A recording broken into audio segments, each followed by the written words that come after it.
Mafia की मासूम दुल्हन। शादी का मंडप पूरी तरह सजा हुआ था। चारों ओर शहनाइयां बज रही थीं, लेकिन उस मंडप में बैठी दुल्हन आरू की आंखें बंद थीं।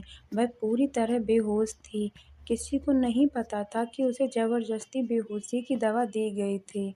उसके माँ बाप इस दुनिया में नहीं थे और आज उसी मजबूरी का फायदा उठाकर उसका चाचा विनोद उसकी शादी एक शराबी आदमी से करवा रहा था, ताकि शादी के बाद उसकी सारी प्रॉपर्टी अपने नाम कर सके। पंडित जी बार बार बेहोश आरू को देखकर परेशान हो रहे थे। उनके मन में बार बार यही ख्याल आ रहा था, हे भगवान, बिना माँ बाप की इस मासूम बच्ची के साथ इतना बड़ा अन्याय हो रहा है। काश कोई चमत्कार हो जाए और कोई इसे बचा ले। तभी नशे में धुत दूल्हा लड़खड़ाते हुए बोला, पंडित जल्दी मंत्र खत्म कर, मुझे बहुत देर हो रही है। शादी के बाद अपनी बीवी को लेकर जाऊंगा। इतना कहकर उसने शराब की बोतल से एक और घूंट लगाया और हंसते हुए बोला, वैसे भी ये बेहोश है, जागेगी तो अपने आप मेरी हो जाएगी। हा हा हा। उसकी बातें सुनकर पंडित जी का खून खौल उठा, लेकिन सामने खड़े गुंडों को देखकर वह चाहकर भी कुछ नहीं कह पाए। उधर मालती की आंखों में आंसू थे। वह धीमी आवाज में बोली, जी ये ठीक नहीं हो रहा। अन्नदाता की बेटी के साथ ऐसा मत कीजिए। विनोद ने उसे घूरते हुए कहा, चुप रह मालती, ज्यादा बोलने की जरूरत नहीं है। आज के बाद इसकी सारी जायदाद मेरी होगी। पास खड़ी पिया घबराकर बोली, पापा दीदी को तो होश भी नहीं है। विनोद गुस्से से चिल्लाया, तुम दोनों माँ बेटी चुप रहो। तभी प्रिंस मुस्कुराते हुए बोला, पापा जल्दी शादी कराइए, फिर सारी प्रॉपर्टी हमारी हो जाएगी। विनोद के चेहरे पर लालच साफ दिखाई दे रहा था। उसने पंडित जी की ओर देखकर कहा, जल्दी मंत्र खत्म करो। बाहरी मन से पंडित जी ने अंतिम मंत्र पढ़े और बोले, अब दूल्हा दुल्हन की मांग में सिंदूर भरे। शराबी मुस्कुराया, सिंदूर उठाया और बोला, आजा मेरी रानी, आज से तू सिर्फ मेरी है। जैसे ही उसने आरू की मांग में सिंदूर भरने के लिए हाथ आगे बढ़ाया, तभी अचानक धाएं गोली चलने की आवाज पूरे मंडप में गूंज उठी। शराबी दर्द से चीख पड़ा। उसके हाथ से सिंदूर की डिब्बी नीचे गिर गई और उसका हाथ खून से लथपथ हो गया। इससे पहले कि कोई कुछ समझ पाता, बाहर हेलीकॉप्टर की तेज आवाज सुनाई देने लगी। पूरा मंडप और देखने लगा। एक काला हेलीकॉप्टर धीरे धीरे जमीन पर उतरा। उसके चारों ओर हथियारों के लेंस गार्ड खड़े थे। हेलीकॉप्टर का दरवाजा खुला और काले थ्री पीस सूट में एक लंबा रौबदार नौजवान नीचे उतरा। उसकी आंखों में ऐसा खौफ था कि उसे देखते ही वहां मौजूद सभी लोगों की सांसें थम गईं। वह बिना किसी की तरफ देखे सीधे मंडप की ओर बढ़ा। उसके पीछे उसके गार्ड भी चल गए। विनोद गुस्से में उसके सामने आकर खड़ा हो गया और बोला, कौन हो तुम? हिम्मत कैसे हुई मेरी भतीजी की शादी रोकने की? उस युवक के चेहरे पर हल्की सी मुस्कान आई। अगले ही पल उसने झुककर विनोद के पैर छू लिए। पूरा मंडप हैरानी से उसे देखने लगा। वह मुस्कुराते हुए बोला, प्रणाम छोटे ससुर जी। वैसे तो मेरे ससुर जी अब इस दुनिया में है नहीं, इसलिए रिश्ते में आप मेरे छोटे ससुर जी हुए। अब जरा बीच में मत आइए, मुझे अपनी दुल्हन से शादी करने दीजिए। विनोद गुस्से से चिल्लाया, ये क्या बकवास है? ये लड़की मेरी भतीजी है। उस युवक ने अपनी ठंडी निगाहें विनोद पर टिकाईं और धीमी खतरनाक आवाज में कहा, गलती कर रहे हैं छोटे ससुर जी, ये आपकी भतीजी जरूर है, लेकिन आज से ये सिर्फ विक्रम अग्निहोत्री की दुल्हन है। और विक्रम अग्निहोत्री अपनी चीज किसी और की होने नहीं देता। इसलिए चुपचाप खड़े रहिए, वरना अगली गोली हाथ में नहीं सीधे सीने में लगेगी। उसके शब्द सुनते ही पूरे मंडप में ऐसा सन्नाटा छा गया कि किसी को सांसों की आवाज तक सुनाई नहीं दे रही थी। विक्रम बिना किसी की तरफ देखे सीधे मंडप की ओर बढ़ा और जाकर आरू के पास बैठ गया। जैसे ही उसकी नजर आरू के चेहरे पर पड़ी, उसका दिल एक पल के लिए ठहर गया। आरू पूरी तरह बेसुध थी। उसके चेहरे पर मासूमियत के साथ दर्द साफ दिखाई दे रहा था। तभी विक्रम की नज़र उसके दोनों हाथों पर पड़ी। उसके हाथ मोटी रस्सियों से कसकर बंधे हुए थे। यह देखते ही उसके चेहरे का रंग बदल गया। उसकी आंखों में गुस्से की आग उतर आई। उसने पूरे मंडप में गूंजती हुई आवाज में कहा, इतनी हिम्मत किसकी हुई कि विक्रम अग्निहोत्री की बीवी के हाथों में रस्सियां बांध दी जाएं। उसकी दहाड़ सुनते ही पूरा मंडप कांप उठा। जैसे ही विनोद ने उसका पूरा नाम सुना, उसके पैरों तले जमीन खिसक गई। उसके मुंह से घबराकर निकला, वह विक्रम अग्निहोत्री, ये कैसे हो सकता है। प्रिंस भी डर के मारे पीछे हट गया। दोनों बाप बेटे एक दूसरे का चेहरा देखने लगे। उनके मन में सिर्फ एक ही सवाल था, ये तो सालों पहले उस हमले में मर गया था, फिर ये जिंदा कैसे है। दोनों के चेहरों का रंग उड़ चुका था, लेकिन विक्रम की नज़र अब सिर्फ आरू पर थी। उसने बेहद नरमी से उसके हाथों में बंधी रस्सियां खोली, मानो उसे जरा सा भी दर्द ना हो। रस्सियां खोलते ही उसने धीरे से आरू के हाथ अपने हाथों में लिए और फिर पंडित जी की तरफ देखकर बोला, पंडित जी, अब शादी शुरू कराइए। पंडित जी के चेहरे पर बरसों बाद सुकून दिखाई दिया। उन्होंने मुस्कुराकर भगवान का नाम लिया और पूरे विधि विधान के साथ दोनों की शादी करवाने लगे। कुछ ही देर में सातों फेरे पूरे हो गए। फिर पंडित जी मुस्कुराते हुए बोले, बेटा, अब दुल्हन की मांग में सिंदूर भरिए। विक्रम ने जैसे ही सिंदूर की डिब्बी उठाई, उसकी नज़र उसी सिंदूर पर पड़ी जिसे कुछ देर पहले उस शराबी ने अपने गंदे हाथों से छुआ था। अगले ही पल उसे बिना एक पल सोचे सिंदूर की डिब्बी दूर फेंक दी। सभी लोग हैरानी से उसे देखने लगे। विक्रम ने अपनी जेब से एक छोटा सा चाकू निकाला और बिना दर्द की परवाह किए अपने अंगूठे का हल्का सा कट लगा लिया। उसके अंगूठे से खून की बूंदें बहने लगीं। वह आरू के बिल्कुल करीब आया और बड़े सम्मान व प्रेम से अपने खून से उसकी मांग भरते हुए बोला, इस मांग पर अब सिर्फ मेरा हक है और मेरे प्यार से ज़्यादा पवित्र इस दुनिया में मेरे लिए कुछ नहीं। पंडित जी की आंखें नम हो गईं। उन्होंने हाथ जोड़कर कहा, आज से आप दोनों पति पत्नी हैं। भगवान आपकी जोड़ी हमेशा सलामत रखे। शादी पूरी होते ही विक्रम ने एक पल भी देर नहीं की। उसने बेहोश आरू को बहुत संभाल कर अपनी बाहों में उठा लिया। जैसे कोई अनमोल खजाना हो। उसके चेहरे पर पहली बार एक सुकून भरी मुस्कान थी। फिर वह अपने गार्डों के साथ हेलीकॉप्टर की ओर बढ़ गया। कोई भी उसे रोकने की हिम्मत नहीं जुटा पाया। कुछ ही देर बाद हेलीकॉप्टर आसमान में उड़ चुका था और सीधा विक्रम की आलीशान हवेली की छत पर उतरा। वहां पहले से ही पूरे स्टाफ को तैयार रहने का आदेश दिया जा चुका था। विक्रम ने आरू को अपनी गोद से उतारे बिना सीधे हवेली के सबसे बड़े कमरे में पहुंचाया और उसे बहुत प्यार से बिस्तर पर लेटा दिया। फिर उसने तुरंत अपने लोगों को आदेश दिया, डॉक्टर को अभी के अभी अंदर भेजो। कुछ ही मिनटों में डॉक्टर कमरे में पहुंचे।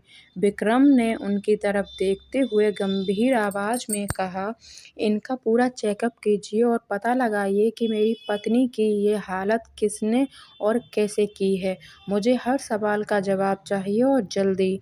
डॉक्टर सिर झुकाकर कहा, जी सर, और तुरंत आरू का चेकअप शुरू कर दिया।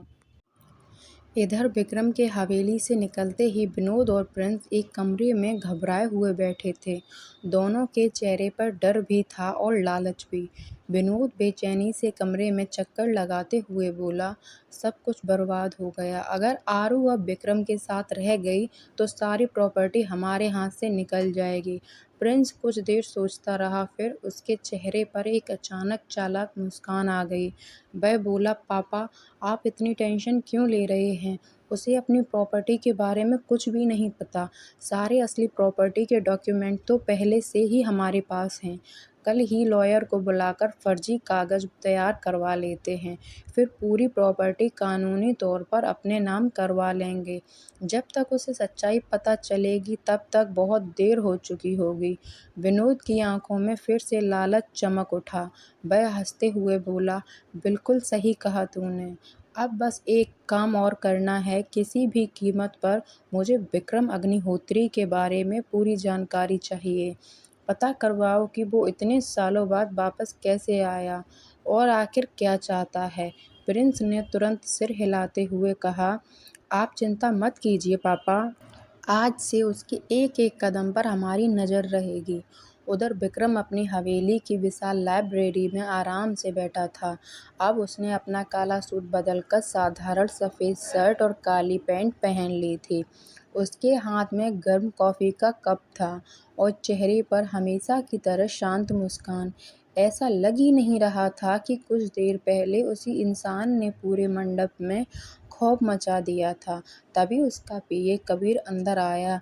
विक्रम ने बिना उसकी तरफ देखे कॉफ़ी का एक घूंट लिया और शांत आवाज़ में पूछा, क्या खबर है उसकी? कबीर समझ गया कि विक्रम किसकी बात कर रहा है। वह बोला, सर, आज की मीटिंग कैंसिल कर दी गई है। उसका कहना है कि अब मीटिंग 15 दिन बाद होगी। यह सुनते ही विक्रम के होठों पर हल्की सी मुस्कान आ गई। उसने कॉफ़ी का कप टेबल पर रखा और कुर्सी से पीछे टिकते हुए बोला, मतलब? डर गया। फिर उसकी आंखों में वही पुराना खतरनाक आत्मविश्वास लौट आया। वह धीमे से बोला, जिस चीज़ को वो मुझसे छीनने का सपना देख रहा है, वो सपना कभी पूरा नहीं होगा। अब खेल मेरे नियमों से होगा। तभी लाइब्रेरी के दरवाजे पर एक नौकर घबराते हुए पहुंचा। उसने झुककर कहा, सर, डॉक्टर साहब ने आपको तुरंत बुलाया है। यह सुनते ही विक्रम के चेहरे की मुस्कान गायब हो गई। वह बिना एक पल गंवाए अपनी कुर्सी से उठा और तेज कदमों से डॉक्टर के कमरे की ओर बढ़ गया। उसके मन में अब सिर्फ एक ही सवाल था, आखिर आरू की हालत इतनी खराब कैसे हुई? डॉक्टर ने आरू का पूरा चेकअप करने के बाद गहरी सांस ली और विक्रम की तरफ देखते हुए कहा, सर, घबराने की ज़रूरत नहीं है। इन्हें किसी ने बेहोश करने वाली दवा खिलाई है, इसलिए ये इतनी देर से होश में नहीं आई। दवा का असर धीरे धीरे उतर रहा है। अगर सब ठीक रहा तो कल सुबह तक इन्हें होश आ जाएगा। यह सुनकर विक्रम की मुट्ठियां अपने आप भिज गईं। उसकी आंखों में गुस्सा साफ दिखाई दे रहा था। उसने धीमी लेकिन खतरनाक आवाज़ में कहा, जिसने भी ये किया है उसकी ज़िंदगी का आखिरी दिन बहुत करीब है। डॉक्टर ने सिर हिलाया और बोली, अब इन्हें सिर्फ आराम की ज़रूरत है। इतना कहकर डॉक्टर कमरे से बाहर चली गई। डॉक्टर के जाते ही विक्रम ने पीछे खड़े कबीर की तरफ देखा। कबीर अभी भी वहीं खड़ा था। विक्रम ने भौं चढ़ाते हुए कहा, अब तुम यहाँ क्यों खड़े हो? क्या तुम्हें द्वार छिकाई चाहिए? कबीर ने मासूमियत से सिर खुजलाते हुए पूछा, बॉस, ये द्वार छिकाई क्या होती है? विक्रम ने उसे घूरते हुए कहा, द्वार छिकाई मतलब अभी इसी दरवाजे पर खड़े खड़े ऐसी लात मारूंगा कि सीधा बाहर जाकर गिरेगा। समझ आया या डेमो दूं? कबीर तुरंत 2 कदम पीछे हट गया और हड़बड़ाकर बोला, समझ गया बॉस, बिना डेमो के ही समझ गया। मैं जा रहा हूँ। विक्रम ने हाथ से बाहर जाने का इशारा किया। तो फिर दिखाई मत दो। कबीर तुरंत वहाँ से भाग गया। कमरे में अब सिर्फ विक्रम और बेहोश आरू थे। विक्रम धीरे धीरे उसके पास आया। उसकी नज़र आरू के चेहरे पर पड़ी, जो अभी भी मिट्टी और धूल से सना हुआ था।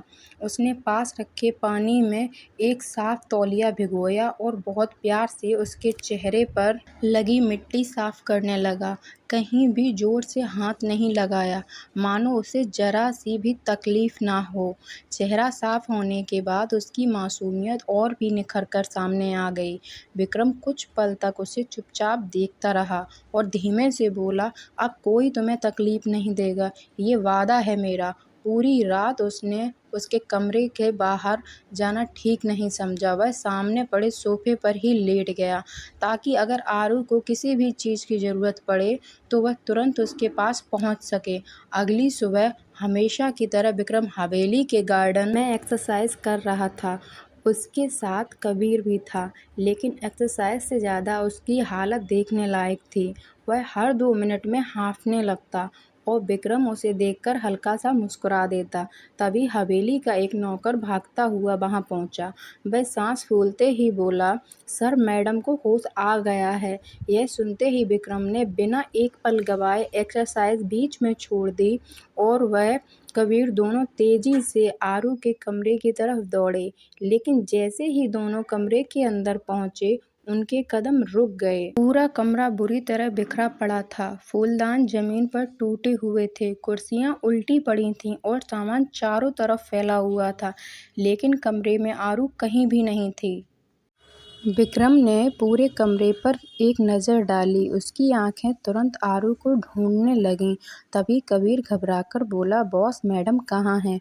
विक्रम ने उसे घूरते हुए कहा, मेरी जेब में है, हाथ आगे कर, अभी निकाल कर दे देता हूँ। मुझे क्या पता कहाँ है, पूरे कमरे में ढूंढो। कबीर तुरंत चुप हो गया और दोनों अलग अलग तरफ आरू को खोजने लगे। तभी विक्रम के कानों में किसी के सिसकने की धीमी आवाज़ पड़ी। उसने उस आवाज़ का पीछा किया और बालकनी में पहुंचा। वहां एक कोने में आरू अपने घुटनों को सीने से लगाए खुद में सिमटी हुई बैठी थी। उसका पूरा शरीर डर से कांप रहा था और वह लगातार रोए जा रही थी। विक्रम धीरे धीरे उसके पास पहुंचा, लेकिन जैसे ही आरू ने उसे देखा, वह घबराकर और पीछे सिमट गई। कांपती हुई आवाज में बोली, न नहीं, प्लीज मेरे पास मत आइए, चले जाइए यहाँ से। विक्रम कुछ पल उसे देखता रहा। उसे समझ आ गया कि आरू इस समय उससे बुरी तरह डरी हुई है। उसने बिना कुछ कहे हल्के से सिर हिलाया और वहां से वापस कमरे के अंदर आ गया। दरवाजे के पीछे खड़े होकर वह कुछ सेकंड तक सोचता रहा। फिर अचानक उसके चेहरे पर हल्की सी मुस्कान आई। वह दबे पांव फिर से बालकनी में पहुंचा। इससे पहले कि आरू कुछ समझ पाती, उसने बहुत सावधानी से उसे अपनी बाहों में उठा लिया। आरू घबरा गई और छूटने की कोशिश करने लगी, लेकिन विक्रम ने उसे जोर से नहीं पकड़ा, बस इतना कि वह गिर न जाए। वह उसे उठाकर कमरे के अंदर लाया और बहुत प्यार से बिस्तर पर बैठा दिया। आरू का डर अभी भी कम नहीं हुआ था। वह कांपते हुए दोनों हाथ जोड़कर बोली, प्लीज मुझे कुछ मत कीजिए, आप जो कहेंगे मैं वही करूंगी, लेकिन मुझे मत मारिए प्लीज। उसकी बात सुनकर विक्रम कुछ पल के लिए बिल्कुल शांत रह गया। उसे समझ ही नहीं आया कि आरू ऐसी बातें क्यों कर रही है। उसने नरम आवाज में पूछा, तुम ये सब क्यों कह रही हो? आरू की आंखों से आंसू बहने लगे। वह रोते हुए बोली, चाचा कहते थे अगर मैं उनकी बात नहीं मानूंगी तो वो मुझे किसी के हाथ बेच देंगे। कहते थे कि वही आदमी मुझे सुधारेगा, इसलिए प्लीज मुझे मत मारिए। यह सुनते ही विक्रम की मुट्ठियां अपने आप भिज गईं। उसकी आंखों में गुस्से की आग भड़क उठी, लेकिन उसने अपने गुस्से को आरू के सामने बिल्कुल जाहिर नहीं होने दिया। उसने बस मन ही मन एक फैसला कर लिया कि अब विनोद से उसके हर आंसू का हिसाब लिया जाएगा। उधर शर्मा मेंशन में विनोद और प्रिंस सीधे अपने पुराने वकील मिस्टर ओबरॉय के ऑफिस पहुंचे। मिस्टर ओबरॉय ने दोनों को बैठने का इशारा किया और बोले, कहिए कैसे आना हुआ? विनोद मुस्कुराते हुए बोला, ओबरॉय साहब, आरू की प्रॉपर्टी के नए दस्तावेज तैयार करने हैं। वह अपनी सारी प्रॉपर्टी हमारे नाम करना चाहती है। ओबरॉय ने चश्मा उतारकर उनकी तरफ देखा और गंभीर सुर में बोला, लेकिन मनोज शर्मा जी ने अपनी वसीयत बनवाते समय साफ कहा था कि किसी भी बदलाव से पहले मैं आरू बिटिया से खुद मिलूंगा। बिना उनसे मिले मैं कोई दस्तावेज तैयार नहीं कर सकता। यह सुनकर विनोद और प्रिंस एक दूसरे को देखने लगे। अगले ही पल प्रिंस मुस्कुराते हुए बोला, वो अभी अपने ननिहाल में है, इसलिए आ नहीं पाएगी। आप चाहें तो फ़ोन पर ही उससे बात कर लीजिए। और रॉय ने कुछ पल सोचा और बोले, ठीक है, अगर बात हो जाए तो मुझे कोई आपत्ति नहीं। प्रिंस ने तुरंत अपने मोबाइल से पिया को कॉल किया और धीरे से कहा, जैसा समझाया है बिल्कुल वैसा ही बोलना। कुछ ही सेकंड बाद उसने फ़ोन ओबरॉय के हाथ में दे दिया। दूसरी तरफ पिया ने अपनी आवाज़ बदलकर खुद को आरू बताते हुए बात शुरू कर दी, जबकि ओबरॉय को जरा भी अंदाज़ा नहीं था कि उनके साथ बहुत बड़ा धोखा किया जा रहा है। आरू अभी भी डर से बुरी तरह कांप रही थी। वह धीरे धीरे बिस्तर से नीचे उतर गई और जमीन पर घुटनों के बल बैठ गई। उसने कांपते हुए दोनों हाथ जोड़ लिए। उसकी आंखों से लगातार आंसू बह रहे थे। वह रोते हुए बोली, प्लीज मुझे मत मारिए, मैं सब कुछ करूंगी, आपका कमरा साफ कर दूंगी, खाना बना दूंगी, जो बोलेंगे वही करूंगी, बस मुझे मत मारिए। विक्रम उसकी हालत देखकर पूरी तरह हैरान था। उसने कभी नहीं सोचा था कि एक अमीर घर की लड़की इस तरह किसी से डर सकती है। वह उसके सामने घुटनों के बल बैठ गया और बहुत शांत आवाज में बोला, आरू आखिर क्या हुआ है? तुम बार बार ऐसा क्यों बोल रही हो? तुम्हारे पापा तो बहुत बड़े बिजनेसमैन थे। तुम्हारे चाचा तो तुम्हें अपनी बेटी की तरह रखते होंगे। फिर तुम इतनी डरी हुई क्यों हो? यह सुनते ही आरू जोर जोर से रोने लगी। उसने सिर हिलाते हुए कहा, नहीं, वो मुझे बेटी की तरह नहीं रखते थे। अगर मैं जरा सी भी गलती कर देती थी तो चाचा और प्रिंस भैया मुझे बहुत मारते थे। कई कई दिनों तक खाना भी नहीं देते थे। मुझे कमरे में बंद कर देते थे। कहते थे कि मेरे पापा और माँ मर चुके हैं। अब मेरा कोई नहीं है, इसलिए मुझे उनकी हर बात माननी पड़ेगी। इतना कहते कहते उसकी सांसें तेज चलने लगीं। फिर कांपते हुए उसने अपने हाथों की आस्तीन ऊपर की। उसकी कलाइयों पर पुराने नीले निशान साफ दिखाई दे रहे थे। उसने अपने कंधे और पीठ पर पड़े चोट के निशान भी दिखाते हुए रोते रोते कहा, ये देखिए, ये सब उन्हीं की मार के निशान हैं। जब भी मैं रोती थी या कुछ पूछती थी तो वो मुझे बेल्ट और डंडे से मारते थे। कई बार तो 2-2 दिन तक खाना भी नहीं दिया करते थे। अगर मालती चाची छिपकर खाना ना देती तो शायद मैं भूखी रह जाती। ये सब सुनकर विक्रम का खून खौल उठा। उसकी आंखें लाल हो गईं और उसकी मुट्ठियां इतनी जोर से भिंच गईं कि उंगलियों की नसें साफ दिखाई देने लगीं। लेकिन उसने अपने गुस्से को किसी तरह काबू में रखा, क्योंकि इस समय आरू को डर की नहीं, भरोसे की जरूरत थी। उसने धीरे से एक गिलास पानी उठाया और आरू की तरफ बढ़ाते हुए बहुत नरम आवाज में कहा, अब तुम्हें किसी से डरने की जरूरत नहीं है। यहाँ कोई तुम्हें हाथ भी नहीं लगाएगा। जब तक विक्रम अग्निहोत्री जिंदा है, तुम्हारे ऊपर उठने वाला हर हाथ पहले मुझसे टकराएगा। लेकिन आरू का डर इतना गहरा था कि उसने कांपते हुए पानी का गिलास भी पकड़ने से पहले इजाजत मांगी। मैं इसे पकड़ सकती हूँ, आप नाराज तो नहीं होंगी? उसकी मासूम बातें सुनकर विक्रम का दिल पहली बार किसी के दर्द में पूरी तरह टूट गया। उसने मन ही मन कसम खाई कि अब आरू की आंखों में आंसू लाने वाले हर इंसान को उसके किए की ऐसी सजा मिलेगी जिसे पूरी दुनिया याद रखेगी। विक्रम आरू के कमरे से निकलकर दूसरे कमरे में आया, जहां कबीर से पहले से उसका इंतजार कर रहा था। विक्रम कुछ देर तक चुप रहा, फिर परेशान होकर बोला, मनोज अंकल तो हमेशा कहते थे कि उनकी बेटी बहुत समझदार और बहादुर है, लेकिन ये लड़की तो इतनी डरी हुई है कि हर बात पर कांपने लगती है। इसका मतलब उन्होंने मुझसे कुछ छिपाया था। कबीर ने हैरानी से पूछा, लेकिन बॉस, वो आपको धोखा क्यों देंगे? और जिस समय आपने आखिरी बार मैडम को देखा था, तब तो वो बहुत छोटी थीं। उस हालत में कोई इतना बड़ा झूठ कैसे बोल सकता है? कबीर की बात सुनकर विक्रम कुछ पल तक शांत रह गया। उसकी आंखों के सामने अचानक 15 साल पुरानी यादें तैरने लगीं। वह यादों में खो गया और 15 साल पीछे पहुंच गया। उस समय विक्रम लगभग 10 साल का था। एक काली कार एक पुराने अनाथालय के सामने आकर रुकी। कार से मनोज उतरा और सीधे अनाथालय के अंदर चला गया। वहां मौजूद बच्चों को देखते ही उसके चेहरे पर मुस्कान आ गई।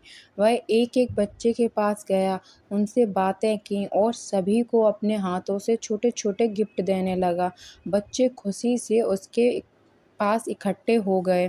तभी अनाथालय के अंदर से उर्मिला अपने साथ एक छोटे बच्चे को लेकर बाहर आई। उर्मिला ने विक्रम को देखते ही मुस्कुराकर कहा, अरे मनोज जी, आप यहाँ? मनोज ने भी मुस्कुराते हुए उसकी तरफ देखा और कहा, उर्मिला जी, मैं तो बच्चों से मिलने आया था। वह कोई और नहीं बल्कि विक्रम की माँ उर्मिला थी। दोनों पुराने परिचितों की तरह कुछ देर बातें करने लगे। तभी बाहर एक डिलीवरी वाला एक बड़ा सा पार्सल लेकर आया और बोला, मैडम, आपका पार्सल। उर्मिला ने हैरानी से कहा, लेकिन मैंने तो कोई पार्सल मंगवाया ही नहीं। डिलीवरी वाला बोला, मैडम, नाम और पता यहीं का है, शायद किसी ने आपके लिए भेजा होगा। उर्मिला ने कुछ पल सोचा और फिर ठीक है, मैं देख लेती हूँ। यह पार्सल लेकर थोड़ी दूर चली गई। मनोज भी वहीं खड़े होकर उसे देखने लगा।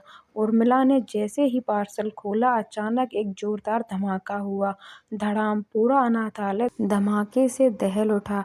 धुएं का एक बड़ा गुबार चारों तरफ फैल गया। उर्मिला वहीं गिर पड़ी और उसकी मौत हो गई। मनोज भी बुरी तरह घायल होकर जमीन पर गिर गया। छोटा विक्रम अपनी माँ के पास बैठकर फूट-फूट कर रोने लगा। उसकी आवाज़ पूरे परिसर में गूंज रही थी। लेकिन थोड़ी दूरी पर खड़ा एक आदमी इस पूरे मंजर को देखकर मुस्कुरा रहा था। वह मनोज का अपना भाई था। उसने दूर से सब देखते हुए धीमी आवाज़ में कहा, आपको क्या लगा भैया, आप ये पूरी प्रॉपर्टी उस औरत और उसके बेटे विक्रम के नाम कर देंगे? कभी नहीं। अब ये प्रॉपर्टी सिर्फ मेरी होगी। तभी मनोज का असिस्टेंट पवन वहां भागता हुआ पहुंचा। उसने घायल मनोज को संभाला और तुरंत अस्पताल ले जाने की कोशिश की। छोटा विक्रम अपनी मां को खोने के बाद रोता हुआ पवन के साथ चल पड़ा। पवन ने विक्रम को भी अपने साथ गाड़ी में बैठाया और मनोज को अस्पताल पहुंचाया। उस दिन एक ही हादसे ने विक्रम की पूरी दुनिया बदल दी थी। उसकी माँ उससे हमेशा के लिए दूर हो चुकी थी और उसके पिता जैसे मनोज अंकल भी जिंदगी और मौत के बीच जूझ रहे थे। तभी मनोज ने पवन को अपने पास बुलाया और उससे कहा कि अब से विक्रम की जिम्मेदारी तुम्हारी है और तुम इसका ख्याल रखोगे ताकि ये बड़ा होकर मेरा और अपनी माँ का बदला ले सके, क्योंकि मुझे पता है मेरे साथ ये सब कुछ किसी और ने नहीं बल्कि मेरे भाई ने करवाया है ताकि मेरी सारी प्रॉपर्टी उसकी हो।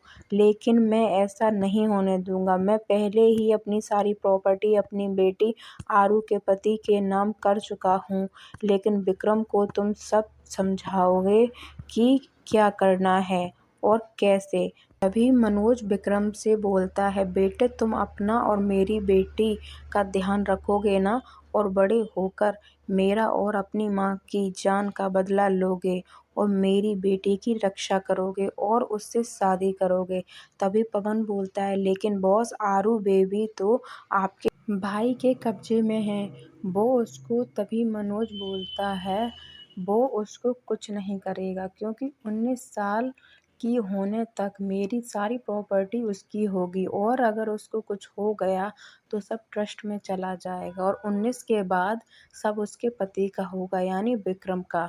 तो वो उसको कुछ नहीं होने देगा। विक्रम मनोज का हाथ पकड़ कर उससे वादा करता है कि वो हमेशा जुन्नू का ध्यान रखेगा और उससे शादी भी करेगा। तभी मनोज की सांस टूट जाती है और वो हमेशा के लिए जा चुका था। यादों से बाहर आते ही विक्रम की आंखें खुलीं। वह कुछ पल तक बिल्कुल शांत खड़ा रहा, जैसे उसके सामने 15 साल पुराना वह हादसा अभी भी चल रहा हो। कबीर ने धीरे से पूछा, बॉस आप ठीक हैं? विक्रम ने उसकी तरफ देखा, लेकिन उसके चेहरे पर अब सिर्फ एक सवाल था, आखिर मनोज अंकल ने आरू के बारे में उससे क्या छिपाया था। कबीर ने विक्रम की तरफ देखते हुए कहा, बॉस बस मैडम की कंडीशन अभी ठीक नहीं है, लेकिन आपने उनके पापा से वादा किया था कि आप उनकी रक्षा करेंगे। अब आपको ही उनकी जिम्मेदारी उठानी पड़ेगी। अगर आप भी उन्हें ऐसे ही नज़रअंदाज करेंगे तो उनका क्या होगा? कबीर की बात सुनकर विक्रम कुछ पल शांत रहा, फिर गंभीर आवाज़ में बोला, तुम सही कह रहे हो कबीर, आरू मेरी जिम्मेदारी है, मेरी बीवी है। फिर उसने कमरे की तरफ देखते हुए कहा, ठीक है, तुम इस कमरे का मैस क्लियर करवाओ, मैं अभी आता हूँ। इतना कहकर विक्रम आरू के कमरे की तरफ चला गया। उसे पूरा यकीन था कि आरू अभी भी उसी कमरे के किसी कोने में बैठकर रो रही होगी। जैसे ही वह कमरे में पहुंचा, उसकी नज़र आरू पर पड़ी। वह सच में एक कोने में बैठी हुई थी और चुपचाप आंसू बहा रही थी। विक्रम उसके पास गया और बिना कुछ कहे उसे अपनी बाहों में उठाकर गोद में ले लिया। आरू एकदम से चौंक गई और घबराकर बोली, आप आप यहाँ क्यों आए हैं? अभी तो आप चले गए थे ना? मुझे आपसे कोई बात नहीं करनी। मुझे नीचे उतारिए, मुझे अपने घर जाना है। विक्रम ने उसकी एक भी बात का जवाब नहीं दिया और उसे आराम से उठाकर बिस्तर पर बैठा दिया। फिर गंभीर आवाज़ में बोला, मुँह बंद, अब मुझे तुम्हारे मुँह से एक आवाज़ भी नहीं चाहिए। आरू डरकर बिल्कुल चुप हो गई।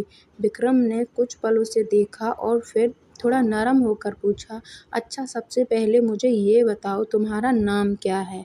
आरू ने धीमी आवाज़ में कहा, मेरा नाम आरू शर्मा है। विक्रम ने सिर हिलाया और पूछा, अच्छा आरू, अब ये बताओ क्या तुम मुझे जानती हो? आरू ने तुरंत सिर हिलाकर कहा, नहीं, आज से पहले तो मैंने आपको कभी नहीं देखा, लेकिन अंकल ने कहा था कि वो मेरी शादी किसी से करवाने वाले हैं। वह कुछ पल रुकी और फिर मासूमियत से पूछ बैठी, तो क्या आप मेरे दूल्हे हैं? विक्रम के चेहरे पर हल्की सी मुस्कान आ गई। उसने कहा, हाँ, सही पहचाना तुमने। मैं कल तुम्हारा दूल्हा था और आज तुम्हारा पति हूँ। विक्रम की बात सुनते ही आरू के चेहरे पर फिर से डर उतर आया। उसने घबराकर कहा, प्लीज़ आप मुझे कुछ मत करिएगा, आप जो कहेंगे मैं वो करूँगी, प्लीज़ मुझे जाने दीजिए। विक्रम ने तुरंत पूछा, रुको, तुम कहाँ जा रही हो और ये क्या बड़बड़ा रही हो? आरू रोते हुए बोली, आप भी मुझे अंकल की तरह टॉर्चर करेंगे, मुझसे सारे काम करवाएंगे। अंकल ने कहा था कि अगर मैंने कुछ कहा तो आप मेरी चमड़ी उधेड़ देंगे। आरू की बात सुनकर विक्रम कुछ पल के लिए बिल्कुल शांत हो गया। फिर उसने दृढ़ आवाज़ में कहा, आज के बाद तुम्हारी आंखों में आंसू नहीं आने चाहिए और ना ही तुम अपने अंकल का नाम लेकर डरोगी। उन्होंने तुम्हारे साथ जो किया उसकी सज़ा मैं उन्हें दूंगा। आरू उसकी तरफ आत्मविश्वास से देखने लगी। विक्रम ने कहा, और एक बात ध्यान से सुनो, अब तुम मेरे साथ रहोगी, यहाँ तुम्हें किसी से डरने की ज़रूरत नहीं है। तुम जैसे चाहो वैसे रह सकती हो। ये घर अब सिर्फ मेरा नहीं तुम्हारा भी है। आरू पहली बार चुपचाप विक्रम को देखने लगी। उसे समझ नहीं आ रहा था कि जिस आदमी से वह अब तक डर रही थी, वही उसे पहली बार अपने घर में सुरक्षित होने का एहसास क्यों दे रहा था। विक्रम ने आरू को अपनी तरफ देखते हुए कहा, ऐसे मत देखो बीबी, मैं सच कह रहा हूँ। चलो मेरे साथ और फ्रेश होकर आओ। कितनी गंदी हो गई हो तुम। आरू ने हैरानी से उसकी तरफ देखा और बोली, क्या मैं छोटी बेबी हूँ जो आप मुझे शावर के लिए लेकर जा रहे हैं? विक्रम हल्का सा मुस्कुराया और बोला, हाँ, तुम छोटी ही हो। इतना कहकर वह आरू को बाथरूम में ले गया और टब में पानी भरने लगा। फिर उसने आरू को धीरे से टब में बैठा दिया। आरू पानी देखते ही घबरा गई। फिर उसने आरू को धीरे से टब में बैठा दिया। आरू पानी देखते ही घबरा गई और चिल्लाने लगी, कोई मुझे बचाओ, कोई मुझे बचाओ, मैं इसमें डूब जाऊंगी, मैं मर जाऊंगी। विक्रम ने माथे पर हाथ रखते हुए कहा, अरे बीबी, इतना पानी है, इसमें कोई नहीं डूबता। आरू फिर भी डरी हुई थी। विक्रम ने समझाते हुए कहा, अच्छा ठीक है, तुम पहले अपने कपड़े चेंज कर लो, मैं तब तक तुम्हारे लिए कुछ खाने को लेकर आता हूँ। इतना कहकर विक्रम कमरे से बाहर चला गया। करीब 10 मिनट बाद जब वह वापस आया तो दरवाज़ा खोलते ही उसके कदम वहीं रुक गए। आरू बाथरूम के बाहर ही नए कपड़ों में बुरी तरह फंसी हुई बैठी थी और कपड़ों को खींचते हुए परेशान होकर चिल्ला रही थी, कोई मुझे बचाओ, ये कपड़े मेरी जान ले लेंगे। विक्रम ने खाने की प्लेट बेड पर रखी, दरवाज़ा बंद किया और उसके पास आकर बोला, ये तुम क्या कर रही हो? मैंने तुमसे कहा था फ्रेश हो जाना और कपड़े चेंज कर लेना, तुम यहाँ कपड़ों में अटकी बैठी हो। आरू ने परेशान होकर कहा, अरे बचाइए मुझे, ये कपड़े मेरी जान ले लेंगे, आप इन्हें कहाँ से उठा कर ले आए? मुझे ये कपड़े ही नहीं आ रहे। विक्रम ने हैरानी से पूछा, क्या तुम्हें ये भी नहीं पता ये कपड़े कैसे पहनने हैं? आज तक तुम क्या पहनती आई हो? आरू ने मासूमियत से जवाब दिया, मैं तो हमेशा से लोअर और टी शर्ट ही पहनती थी, चाची वही लाकर देती थी और उन्हें पहनना भी आसान होता है। आरू की बात सुनकर विक्रम कुछ पल के लिए सोच में पड़ गया। फिर आरू ने उसकी तरफ देख कर पूछा, क्या हुआ, आपको भी ये कपड़े पहनने नहीं आते? विक्रम ने उसकी तरफ देखा और मुस्कुराकर बोला, क्या तुम वाकई चाहती हो कि ये कपड़े मैं तुम्हें पहनाऊं? आरू ने बिना कुछ सोचे मासूमियत से सिर हिला दिया। हाँ, विक्रम ने उसकी मदद की और उसे ठीक से तैयार कर दिया। कुछ देर बाद आरू खुले बालों में छोटी सी क्लिप लगाए कमरे में घूम रही थी। विक्रम ने बेड पर रखी प्लेट की तरफ इशारा करते हुए कहा, अब ब्रेकफास्ट कर लो, मैं तुम्हारे लिए खाने को लाया हूँ। आरू ने प्लेट में सैंडविच देखा तो उसकी आंखें चमक उठीं। उसने तुरंत सैंडविच उठाया और जल्दी जल्दी खाने लगी। विक्रम ने उसे देखकर कहा, अरे अरे आराम से खाओ बीबी, ये कहीं भाग नहीं रहा। तुम्हें जो चाहिए वो बताओ, तुम्हें और कुछ खाना है तो मैं वो भी मंगवा देता हूँ। आरू ने सैंडविच खाते खाते पूछा, अच्छा आप मेरे लिए आइसक्रीम लाएंगे? विक्रम ने मुस्कुराकर कहा, आइसक्रीम? अच्छा ठीक है, बताओ कौन सा फ्लेवर खाओगी? आरू कुछ सोचकर बोली, फ्लेवर? वो तो मुझे नहीं पता, मैंने पता नहीं कब से आइसक्रीम नहीं खाई। विक्रम का चेहरा थोड़ा गंभीर हो गया। उसने पूछा, अच्छा तो तुम्हें क्या पता है, तुमने इतने दिनों से क्या क्या नहीं खाया? आरू ने मासूमियत से कहा, मैं तो सिर्फ दाल चावल खाती थी। विक्रम ने हैरानी से पूछा, बस दाल चावल? आरू ने सिर हिलाया, हाँ, कभी कभी पिया मेरे लिए चुपचाप नूडल्स लेकर आती थी और अंकल से छुपाकर खिलाती थी, लेकिन जब उन्हें पता चल जाता था तो वो मुझे बहुत पीटते थे। विक्रम ने तुरंत गंभीर होकर कहा, मैंने कहा था ना, उनका नाम दोबारा मत लेना। आरू चुप हो गई। विक्रम ने उसकी तरफ देखा और नरम आवाज में बोला, चलो कोई बात नहीं, तुम बैठो, तब तक मैं तुम्हारे लिए आइसक्रीम लेकर आता हूँ। विक्रम बाहर जाने लगा तो आरू ने पीछे से आवाज दी, एक बात बताइए। विक्रम रुका और उसकी तरफ देखा। आरू ने पूछा, आपने थोड़ी देर पहले मुझे बीवी कहकर क्यों बुलाया था? मैंने तो आपको अपना नाम बताया था ना, मेरा नाम आरू शर्मा है, लेकिन आपने तो मुझे अपना नाम बताया ही नहीं, मैं आपको क्या कहकर बुलाऊंगी? विक्रम ने हल्की मुस्कान के साथ कहा, क्या तुम वाकई मेरा नाम नहीं जानती? आरू ने सिर हिलाकर कहा, नहीं। विक्रम ने कहा, तो जो मैं कहूँगा तुम मुझे वही कहकर बुलाओगी? आरू ने तुरंत मासूमियत से कहा, हाँ, लेकिन आपको बुलाने के लिए कोई नाम तो चाहिए जिससे मैं आपको बुला सकूं। विक्रम ने मुस्कुराते हुए कहा, ओके बीबी, it's call me your gangster. Aru ने आंखें बड़ी की और वह बोली, क्या गैंगस्टर कैसा नाम है? आपकी मम्मी डैडी को और कोई अच्छा नाम नहीं मिला था क्या? आरू की बात सुनते ही विक्रम का चेहरा अचानक गुस्से से बदल गया। उसने कठोर आवाज में कहा, आज के बाद कभी अपने मुंह से मेरे डैड का जिक्र मत करना, तुम्हारे लिए अच्छा नहीं होगा। अपनी ये चोंच जितनी बंद रखोगी उतना तुम्हारे लिए ठीक रहेगा। इतना कहकर विक्रम कमरे से बाहर निकल गया और उसने पीछे मुड़कर भी नहीं देखा। लेकिन उसकी बातों ने आरू के मासूम दिल को चोट पहुंचा दी थी। उसकी आंखों में आंसू भर आए। वह धीरे से खुद से बोली, मैंने क्या गलत कहा? मेरा नाम भी तो मेरे डैडी ने ही रखा था। और एक आंसू उसके गाल पर लुढ़क गया। विक्रम के कमरे से बाहर निकलते ही आरू ने गुस्से में आंसुओं के बीच कहा, इस बात पर इतना भड़कने की क्या ज़रूरत थी? अगर आपको अपना नाम पसंद नहीं आया तो अपने डैडी से कहते, मुझसे नाराज़ क्यों हो रहे हैं? मैं भी तो अब आपसे कभी बात नहीं करूँगी। You are very bad mister gangster, अब मैं आपसे कभी बात नहीं करूँगी। वह मुँह फुलाकर बेड पर बैठ गई और आंसू पोंछने लगी। उधर विक्रम अपने स्टडी रूम की तरफ जा रहा था।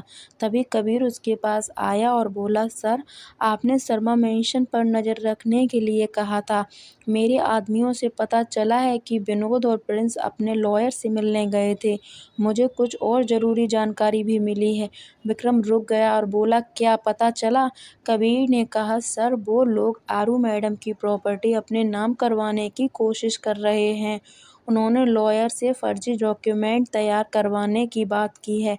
मुझे लगता है कि वो मैडम की गैर मौजूदगी का फ़ायदा उठाना चाहते हैं। यह सुनकर विक्रम की आंखों में गुस्सा उतर आया। उसने कहा, तो मुझे एक बार फिर अपने ससुराल जाना ही पड़ेगा। तुम एक काम करो, यहाँ की सिक्योरिटी और बढ़ा दो, क्योंकि हमें अभी उत्तराखंड के लिए निकलना पड़ेगा। कबीर ने तुरंत कहा, सर लेकिन आपको मैडम को छोड़कर ऐसे नहीं जाना चाहिए। वैसे भी 2 दिन बाद उनका बर्थडे है और आपको पता है उस दिन आपको एक और जिम्मेदारी पूरी करनी है। विक्रम ने उसकी तरफ देखा और हल्की मुस्कान के साथ बोला, थैंक्स कबीर, तुम हमेशा सही वक्त पर सही सलाह देते हो। वैसे डॉक्टर रिपोर्ट लेकर कब आने वाली है? कबीर ने कहा, सर डॉक्टर ने कहा था कि रिपोर्ट तैयार होते ही आएंगी। विक्रम ने गंभीर आवाज में कहा, उन्हें कहो जल्दी पैलेस आएं। एक बार हम यहाँ से निकल गए तो वापस आने में समय लगेगा। तब तक मैं सोच रहा हूँ कि ससुराल वालों से ही निपटारा कर लूँ। कबीर ने सिर हिलाते हुए कहा, ठीक है सर, मैं डॉक्टर को फ़ोन करके बुला लेता हूँ। इतना कहकर विक्रम अपने स्टडी रूम में चला गया। शाम होते होते डॉक्टर रिपोर्ट लेकर हवेली पहुंच गई। डॉक्टर ने गंभीर चेहरे के साथ विक्रम के सामने बैठते हुए कहा, मिस्टर विक्रम, आपकी वाइफ की मानसिक स्थिति बहुत खराब है। आपको जानकर हैरानी होगी कि उन्हें काफ़ी वक्त से ऐसी दवाइयाँ दी जा रही हैं जिनकी वजह से उनका दिमाग बच्चों की तरह प्रतिक्रिया करने लगा है। उनकी सोचने समझने की क्षमता पर भी असर पड़ा है और कुछ समय बाद तो उनका शरीर सामान्य तरीके से काम करना भी बंद कर सकता है। अगर उनका इलाज समय पर नहीं हुआ तो उनकी जान को भी खतरा हो सकता है। डॉक्टर की बात सुनते ही विक्रम चेहरा गुस्से से लाल हो गया। उसने मुट्ठियां भींचते हुए पूछा, क्या मतलब है आपका? किसी ने उन्हें जानबूझकर ये दवाइयाँ दी हैं? डॉक्टर ने गंभीरता से कहा, संभावना बहुत ज़्यादा है और अगर आप उन्हें ठीक करना चाहते हैं तो आपको उनकी बहुत ज़्यादा देखभाल करनी होगी। सबसे ज़रूरी बात ये है कि उन्हें दोबारा किसी तरह का मानसिक टॉर्चर नहीं मिलना चाहिए। उनकी वर्तमान स्थिति में दवाइयों से ज़्यादा आसपास के लोगों की बातों और व्यवहार का असर पड़ेगा। इसलिए ध्यान रखिए कि उनसे ऐसी कोई बात या ऐसा व्यवहार ना हो जिससे उन्हें बुरा लगे या डर पैदा हो। डॉक्टर की बात सुनते ही विक्रम को कुछ देर पहले आरू से हुई अपनी बातचीत याद आ गई। उसे याद आया कि वह गुस्से में आरू को डांटकर कमरे से बाहर चला आया था। उसने मन ही मन सोचा, उसे तो मेरे बारे में कुछ पता ही नहीं है। उसे मेरे परिवार और मेरे अतीत के बारे में भी कुछ नहीं मालूम। मैंने बेवजह ही उस पर गुस्सा किया। कुछ देर चुप रहने के बाद विक्रम ने डॉक्टर से पूछा, उसे ठीक करने के लिए मुझे क्या करना होगा? डॉक्टर ने समझाते हुए कहा, फिलहाल उन्हें ऐसा माहौल दीजिए जहां वह खुश रहें। उनके साथ ऐसे पेश आइए जैसे किसी छोटे बच्चे के साथ पेश आते हैं। उन्हें प्यार, सुरक्षा और अपनापन महसूस होना चाहिए। किसी भी तरह की जोर जबरदस्ती उनके लिए नुकसानदायक हो सकती है। धीरे धीरे उनका भरोसा वापस लाना होगा। विक्रम ने गंभीरता से डॉक्टर की हर बात सुनी। डॉक्टर ने आखिर में कहा, एक बात और याद रखिए मिस्टर अग्निहोत्री, आरू को अब डर नहीं भरोसे की ज़रूरत है।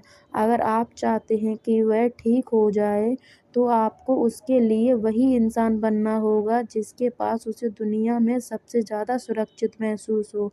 इतना कहकर डॉक्टर वहाँ से चली गई। विक्रम कुछ देर तक वहीं बैठा रहा और उसके मन में सिर्फ आरू का मासूम चेहरा घूमता रहा। उसने धीरे से कहा, आरू, अब तुम्हें मेरी वजह से भी कभी रोना नहीं पड़ेगा।